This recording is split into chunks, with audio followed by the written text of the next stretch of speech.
500 साल पहले मैकियावेली को मालूम था कि Prince should always rely on its own arms, लेकिन ये गल्फ को और यूरोप को नहीं पता था। नहीं, मतलब ये तो बिल्कुल वो कहते हैं ना, वो बेसिक 101 वाली बातें हैं। ठीक। आई मीन आप अगर यूएई को भी देख लें, आप इतने से मुल्क हैं, you are a financial hub, मैं मानता हूं, बड़ी अच्छी जगह है, बड़े लोग जाते हैं वहां पे, मेरे खुद दोस्त यार वहां पे रहते हैं। आपको क्या वजह पड़ी है कि आप सोमालीलैंड में जाके पंगा ले रहे हैं, आप सोमालिया के साथ पंगा ले रहे हैं, सूडान के साथ ले रहे हैं, एग्जैक्टली। लिबिया के साथ ले रहे हैं?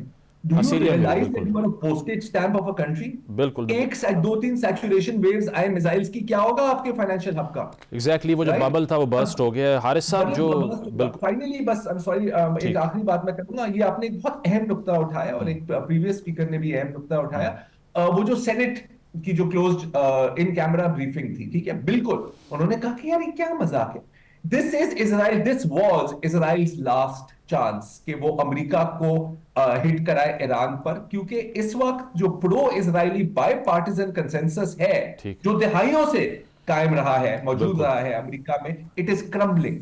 ओनली बिल्कुल। 20% जो अमेरिकन है वो इस जंग के हक में है। और एग्जैक्टली। अगर आप यंग वोटर्स में देखें, जो आगे मुस्तकबिल के लीडर्स बनेंगे, मुस्तकबिल के सेनेटर्स बनेंगे, pro Israel sentiment is at a historic low. Exactly, वो जो ये यहां रॉयटर्स से का वापस आपने, नहीं आएगा। रॉयटर्स और इप्सॉस का जो सर्वे है वो आपने कोट किया, हारिस साहब जी जो बात बिल्कुल। कर रहे हैं ज़रार साहब भी, इस पर यह भी कहा जाता है कि रजीम चेंज ईरान में ऑब्जेक्टिव था, लेकिन शायद अमेरिका में ही हो जाए, क्योंकि अब जो हमने देखा है कि ये जो वॉर पावर्स एक्ट आ रहा है और प्रेसिडेंट की पावर को कर्टेल करने की बात की जा रही है, उस पर डिबेट है। लेकिन मैं ये पूछना चाहता हूँ, जो एलाइज का रिस्पॉन्स है अमेरिका के, एक तो ब्रिटेन से भी ज़रा डिसअपॉइंटेड है डोनाल्ड ट्रंप, उन्होंने कहा कि I am so disappointed that Keir Starmer did not help me, कि वो बजाते खुद जंग में नहीं कूदे। नंबर 2, वो स्पेन को भी धमकियां दे रहे हैं कि आपने अब हमें रिफ्यूज़ किया है तो हम कोई ट्रेड नहीं करेंगे आपके साथ।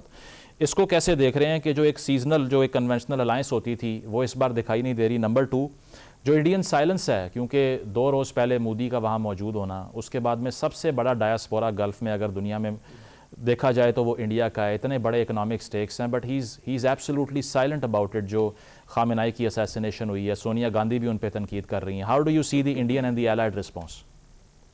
देखें, इंडियन की बात जो करें, इंडियन तो अभी जो सोनिया गांधी ने आर्टिकल लिखा है उसमें बड़ा क्लियर उसने लिखा है कि इंदिरा गांधी ने अपने सेल्फ प्रोजेक्शन के लिए पूरा भारत का जो एक इमेज था दुनिया में वो तबाह करके रख दिया, और ये अकेला चला गया वहां पर जाके नरेंद्र मोदी के पास इस वक्त जब दुनिया में कोई वहां नहीं जा रहा था, और वहां जाके क्लियर से शो कर दिया कि जिससे ईरान से हमारे बड़े पुराने दरीना ताल्लुकात थे उनको उसने बिट्रेल किया, और इसने जाके इजराइल की गोद में बैठ गया, और वहां से जाके इसने जो हालात किए हैं, इसके आइंदा के लिए भारत के लिए बहुत ही प्रॉब्लम होगी। Nobody will trust Bharat, India को ट्रस्ट नहीं करेगा कि जिस तरीके से आपके पुराने ताल्लुकात चल रहे हैं।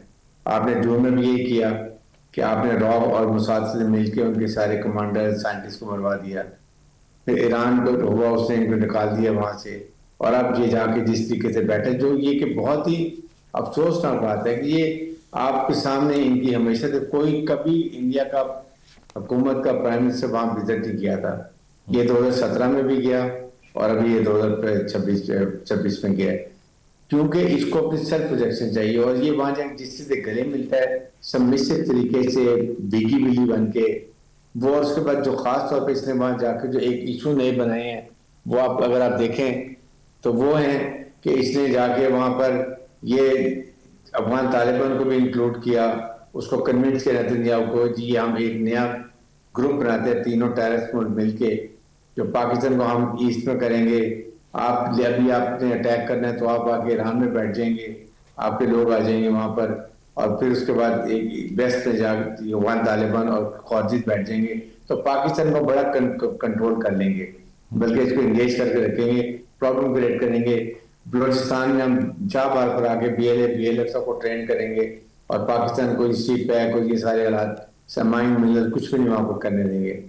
तो ये इससे इंडिया उसने बड़ा क्रिटिसाइज किया, दुनिया इसको क्रिटिसाइज करी है, इनकी ऑपोजिशन बड़ा इसको बात करी। इवन इंडिया में आप जनरल बख्शी जैसे लोग जो आउटराइटली इनको सपोर्ट करते थे, वो खुल के इसके खिलाफ बोल रहे हैं, बहुत ज्यादा बोल रहे हैं।